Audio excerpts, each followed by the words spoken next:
shit. Wait, what the border security at me?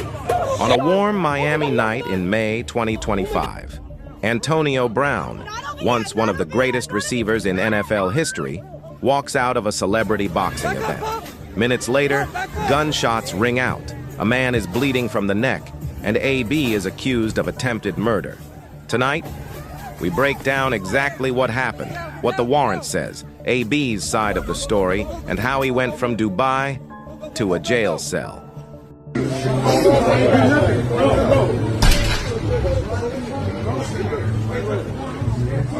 Our story starts outside a celebrity boxing event in the Little Haiti neighborhood of Miami. The exact day shifts depending on the source, May 16th or May 17th. But what's consistent is this. Antonio Brown crosses paths with a man named Zul-Qarnain Nantambu. According to the arrest warrant, the two have known each other since 2022. Words are exchanged, tension rises, and then it turns physical. So last night, you got into it with Antonio Brown, and the videos are flying all over the place. And his story, his perspective of what transpired is out. His story is a half-truth. His story is a non-truth. He's a liar, man. I've been knowing AB since 2021. I have a judgment against AB for 180. If you watch the video, everybody was attacking me. It was a 3v1. 3 dudes. The dude with the green hoodie was with AB. The other little Puerto Rican looking dude that was swinging the bat was with AB. And the rest was aiding security. The guy that he kicked was aiding security. All he was doing was pulling him away. So, you know, I saw him. I was in there for like a minute. I came to go support one of the Muslim boxers. And I was with Hockey Wade, Rob Money. We took a picture outside. I walked in, and then I saw him 1 minute in, and it was up. You know, Nantambu says Brown threw the first punch. Brown says he was jumped by multiple people trying to steal his jewelry. But either way, this wasn't just a small celebrity event scuffle. This is the moment everything tips. The fight spills toward the street. People pull out their phones. Security tries to separate them. And then the warrant says something that changed the entire trajectory of Antonio Brown's life. Brown grabbed a handgun and fired 2 shots. Oh, shit!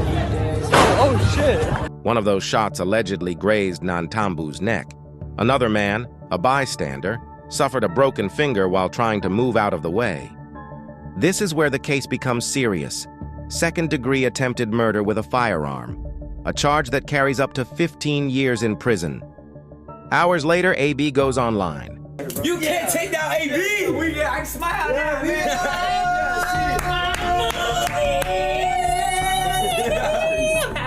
First, he posts saying he was attacked by multiple individuals.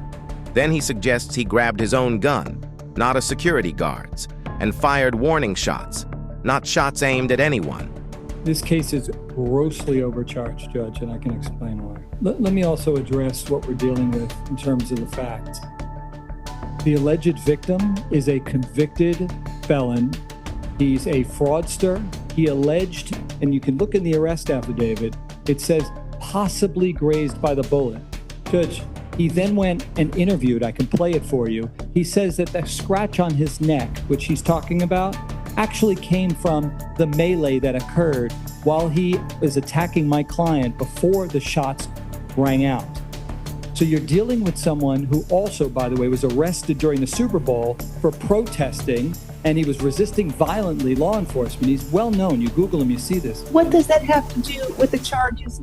What does the victim's criminal background have to do with these charges against Mr. Brown? We're alleging that there is a long history between my client and this gentleman where my client was attacked by him during this incident. It goes back to a time where he was jailed, the alleged victim, for robbing my client, and he spent over 30 days in jail. There's a long history here, Judge. That all becomes relevant when we argue that this was self-defense, every action that he took. He stole it. He swung. He tried to swing on me, scratched my neck. You know what I'm saying? And then it just turned into a brawl from there. I wonder what exactly started it, did you give him a look? Was there like any indication listen, I spent 40 days in the Dubai jail because we were out there for a Floyd Mayweather fight. He tried to defraud me out of a multi-pendant that I designed that I was trying to go talk to, I was going to talk to Floyd about being an ambassador for. I saved him from going to jail in Dubai. He came through with no shirt on, talking to the TSA, the equivalent of TSA customs people, cursing them out. I stepped in, because I'm Muslim, greeted him with salam alaikum, let him know, look, he's in the company of Floyd Mayweather, he's a little crazy. I used the word majnoon, and after 40 minutes, they let him go. Long story short, you know what I mean? He gave me something to hold, but then he backdoored and called the police on me, and then got me locked up. 3 years later, it came to a head at this Aiden Ross event, and all the cameras out. He went, got a gun, ran wild gunfire, and alhamdulillah, I was spared. But when he saw me, I just reminded him of the financial failure that he's been going through. And so he tried to steal off on me, his partners. He could watch the dude with the green hoodie taking off, just getting free shots in while me and AB tussling. You know what I'm saying? Then he went, got a gun, ran after me. I'm already put outside. He went, got a gun, shot wildfire. We fight. He shot at me twice. Pray to Allah wasn't hit. They got children out there selling candy, bro. He could have hit one of them kids. He runs into me after he shooting me. We hustling for the gun, fighting for the gun, all over the ground. There's police here. Police out there, bro. We holding on the gun to their life. We both get up off the ground, and then he's when I look up, the police is pointing a gun at us. The sheriff is pointing the gun at us. That's when I throw my hands up. He runs inside, and that's when they run after him. That's why, I just left, and that's why he got detained, because all the kids were saying, AB shooting. They went got him, but I wasn't there to give a statement, so I guess he lied to him and said whatever. Somebody tried to rob him, but if you look at the footage, you saw he swung first. Nobody reached for no chain. I didn't have no weapon. It's just falsehood. You feel what I'm saying? And he's out here slandering my name. Then he has the audacity to say he's gonna press charges. What do you got to say to AB right now?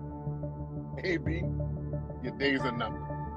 And however you want to take that. Prosecutors say the evidence, including screenshots from security footage, shows Brown raising the weapon and firing during the brawl. Your Honor, if I may, Yes. give a rendition, please. The facts of the case are very clear. It's on video. Mr. Brown is the initial aggressor. He punches the victim in the face, and then he and his friends attack the victim. Security has to rip them all apart. The victim walks away. He walks out of the incident, and the defendant chases him down with a gun and shoots at him at point blank range. They have a history together. Back and forth. There is animosity there. But at this point, he is on video attacking the victim and chasing him down and shooting at him. Those are the facts of the case. That is not accurate. Let me just respond. My client left the scene to get to his car, and he feared correctly that the victim would be waiting for him. My client took his gun, not a security person's gun, by the way. The state alleges that there was a security officer who he took his gun. It was my client's own concealed weapons permit that he has, where he retrieved his own gun. He pulled it out because he thought he would encounter this man, and he did. And that man, again, showed acts of violence. My client shot twice, not at him, but shot twice so that he can continue on to get to his vehicle. That will all be argued when we have an appropriate time. But this is a defendable case, Judge, and it's bondable. Thank you. One question. Was the victim shot? Was he actually struck by this bullet? I don't believe so, Judge. I think he thought that he was. He had injuries from being attacked by the defendant and two other people. I believe at one point he thought he was. And I would say, Your Honor, that I can't speak to that, but I don't believe. Trial. He does say, I was scratched on my neck, not by a bullet. Thank you. Mr. Brown, I'm ordering that you stay away from the alleged victim, Zul-Qarnain Nantambu. No contact with the alleged victim, either directly, indirectly, in person, in writing, by telephone, or through third parties. And you must stay at least 500 feet away from the victim, the alleged victim, his home and school, and place of employment at all times. Was this arrest location at a club or a bar? Judge, he was in Dubai. He was where this incident It was in occurred. Little Haiti in Miami. Say it, a boxing event, a social media In Miami. boxing event. Do you want him to stay away from location. We have no objection to him not I returning don't know the address, but let me get the address from the warrant. Is it 221 Northeast 67th Street? So stay away from the location of the business or boxing venue of 221 Northeast 67th Street, Miami, Florida. Do you understand the stay away order, sir? Yes, ma'am. Thank you. This looks like an aggravated assault with a deadly weapon, together with a separate battery. I don't know why it's charged with attempted second degree. It's overcharged, Judge. It is. A judge bond, it will be $25,000. I'm also going to do plus house. I don't even know why he needs house arrest, but I understand the state's concern. He's going to. So don't do it then, Judge. Pardon me? So don't put it. I just offered that as an alternative to, but I don't think he needs house arrest. I'd like him to be able to still continue to earn a living and support his family and be able to liberally come to my office. So I'm going to enter house arrest level 3. So he can work. I'm not going to give him a curfew. At least he'll have the electronic monitor on, so you know he's not a flight risk. They'll know his whereabouts. Don't cut off the monitor, because then you'll face additional charges. And the division judge can always readdress the house arrest component. That's fine, Judge. Thank you. You have a good lawyer. Listen to what he tells you. Grateful. Thank you very much. Good day. Thank you, And that's $25,000 plus GPS, Judge? $25,000 bond plus house arrest level 3. That's GPS roaming.